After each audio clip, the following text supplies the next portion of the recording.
Jorge Bateira apresenta uma nova e refrescante visão sobre a atualidade. Snacks de economia política. Para serem consumidos sem moderação.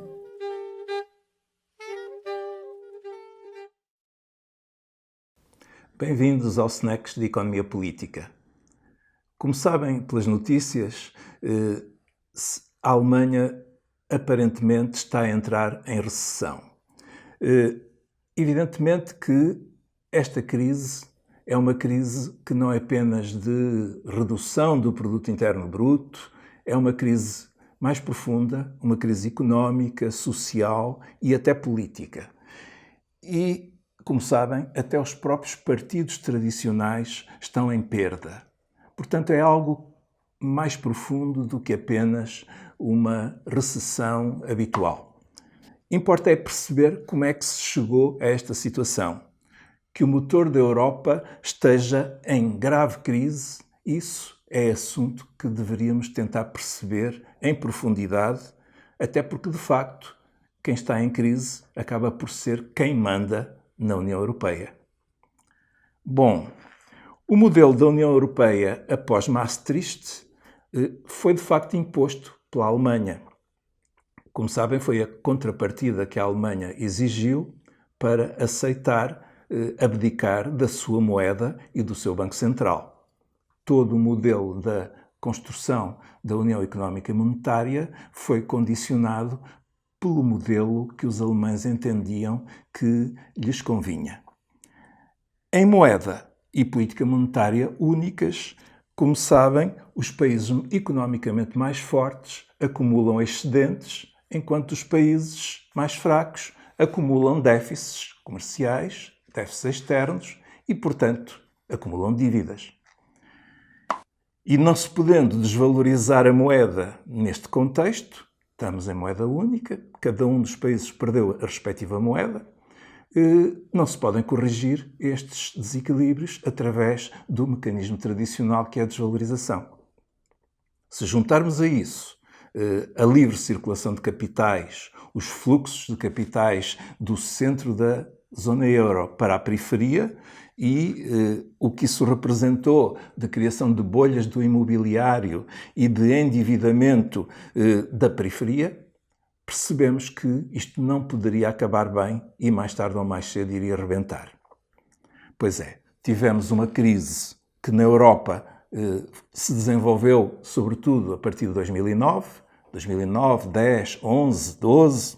Foi uma crise que se chamou, na altura, crise da dívida soberana, mas na realidade foi isto, uma crise financeira que envolveu os bancos do centro, os bancos da periferia, as economias e as sociedades do centro e da periferia. Portanto, foi uma crise do euro, não foi uma crise da dívida soberana.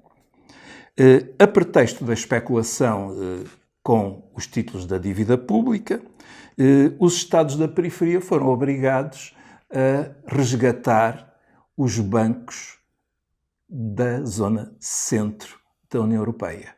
Repito, do centro, porque os bancos do centro tinham crédito sobre os bancos da periferia, estes não estavam a conseguir pagar e até ficaram alguns insolventes. Os Estados da periferia resgataram os respectivos bancos para pagar as dívidas destes aos bancos do centro da zona euro.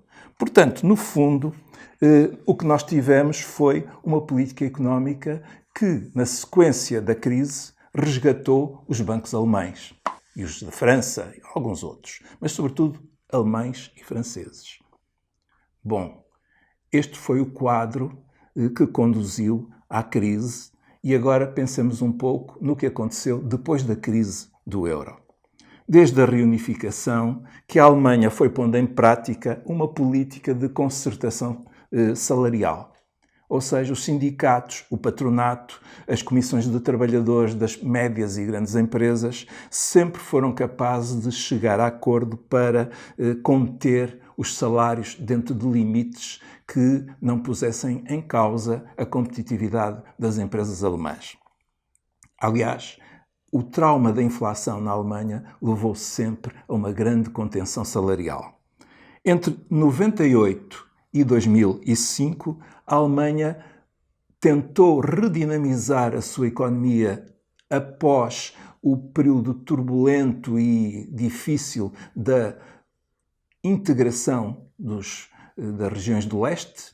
Há quem chame anexação do leste, porque aquilo foi uma tomada em força do leste da Alemanha, e tentou dinamizar com reformas do mercado de trabalho. Essas reformas conduziram a uma erosão dos benefícios do Estado Social e precarizaram bastante o trabalho. Hoje pode dizer-se que cerca de 9 milhões de alemães ganham menos do que 11 euros hora para o nível de vida da Alemanha, o que é muitíssimo pouco.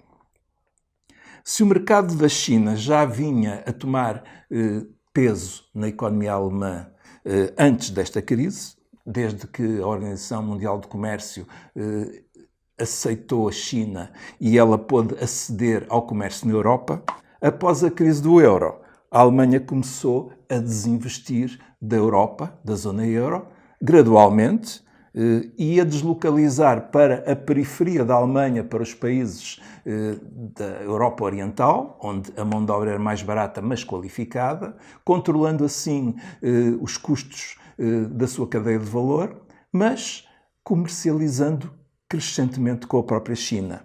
E, portanto, quando a China enfrenta a crise em 2009 e relança a sua economia para sobreviver e enfrentar com sucesso a grande crise financeira internacional, no fundo resgatou também muitas empresas alemãs que tinham na China o seu mercado. A China salvou, de certo modo, muitas empresas alemãs e postos de trabalho. Na compra de bens de equipamento industrial, onde a Alemanha tem grande competência, e no automóvel, como se sabe, uma indústria de vanguarda na Alemanha. A Alemanha, no pós-crise, sabe que já não tem muito a explorar no resto da Europa. Sugou enquanto pôde até à crise e depois impôs um colete de forças a todos os países da zona euro, um colete de forças orçamental, leis laborais que precarizam e contêm o mercado de trabalho em níveis salariais baixos, o enfraquecimento do poder negocial do trabalho é manifesto desde a crise e, portanto, o mercado interno europeu tornou-se um mercado estagnado. A Alemanha, portanto, não tem grandes perspectivas no mercado europeu, precisamente porque depois da crise todo este mercado está relativamente estagnado. A Alemanha então virou-se para o resto do mundo e desinvestiu da zona euro. Progressivamente, é evidente. Em 2000, por exemplo, o mercado dos Estados Unidos e da China representava 12% das exportações alemãs. Em 2018, esse mesmo mercado, Estados Unidos mais China, representam 17% das exportações. E, portanto, temos uma última década que nos mostra um redirecionamento da economia alemã para uma exportação para o resto do mundo. Baseado em quê? Na contenção salarial, na qualidade da tecnologia e da boa formação da mão de obra alemã e na baixíssima inflação e, portanto, contenção de todos os custos. Isso também foi sustentado por uma abertura da União Europeia completa à China, o que permitiu importar produtos de consumo muito mais baratos que sustentam este modelo de mão de obra com baixa remuneração. Porém, este modelo exige várias coisas. Primeiro, uma chantagem sobre os sindicatos para travar os salários. Há frequentemente nas negociações o argumento: se querem mais, a gente deslocaliza para a Polónia ou para a República Checa. E, portanto, há aqui uma travagem da força negocial dos sindicatos. Uma precariedade do trabalho para travar o poder reivindicativo. Quem tem trabalho precário não reclama, tem medo de perder o emprego. E a ideologia das contas certas, do equilíbrio orçamental, que degrada continuadamente o Estado Social e reduz o investimento público nas infraestruturas. Hoje são inúmeros os economistas e gente qualificada na Alemanha que reconhece grandes déficits de investimento público na Alemanha. E, por último, um aumento enorme da desigualdade e da pobreza. Portanto, hoje o modelo está em crise. Para haver países excedentários, tem que haver países deficitários. Os Estados Unidos têm um grande déficit para com a China. A China tem um grande excedente para com os Estados Unidos. Mas não só a China, também a Alemanha. Para reequilibrar isto, seria necessário mudar o modelo e começar a criar procura interna para substituir a procura externa. De certo modo, a China já está a fazer um pouco. A melhorar as condições de vida interna, alarga o mercado interno e torna, portanto, a China um pouco menos dependente das exportações. E no caso da Alemanha? No caso da Alemanha as coisas estão um bocado complicadas, porque toda a sociedade alemã, ao longo das últimas décadas, consolidou a ideia de que tinha um modelo de sucesso baseado na criação de excedentes nas relações comerciais com o resto do mundo. Ora, não podem ser todos excedentários. Para uns serem excedentários, outros têm que ser deficitários. E o que acontece é que um país com este modelo fica extremamente dependente do ciclo económico e de outros eventos políticos no resto do mundo. O que está a acontecer agora é que entre junho de 2018 e junho de 2019, a produção industrial alemã baixou 5,2%. E no que diz respeito às exportações no mesmo período, baixou 8%. E a recessão, embora ainda não tenha sido reconhecida oficialmente, é um facto na Alemanha. Ora, uma recessão na Alemanha tem repercussões no resto da zona euro. E veremos o que é que vai acontecer se, porventura, os Estados Unidos também entrarem em recessão, a que se juntará toda a turbulência de um Brexit. Veremos. A questão mais importante, contudo, não é bem a recessão. A coisa é mais profunda, porque o que está em causa verdadeiramente é o modelo na sua natureza estrutural. E eu explico. A quebra da venda dos automóveis na China é acompanhada de quebra também de vendas noutros países, por exemplo, na Índia. A investigação fundamental e nas tecnologias do futuro que a Alemanha deveria estar a fazer, não aconteceu. A Alemanha está atrasada relativamente a essas novas tecnologias. Portanto, o sucesso do modelo levou-os a descurar as condições de sucesso futuras. O modelo fechou-lhes os olhos para as exigências noutras áreas. A Alemanha ficou para trás nos carros elétricos, na eletrónica, na inteligência artificial, e o que é certo é que a China avançou muito nessas áreas.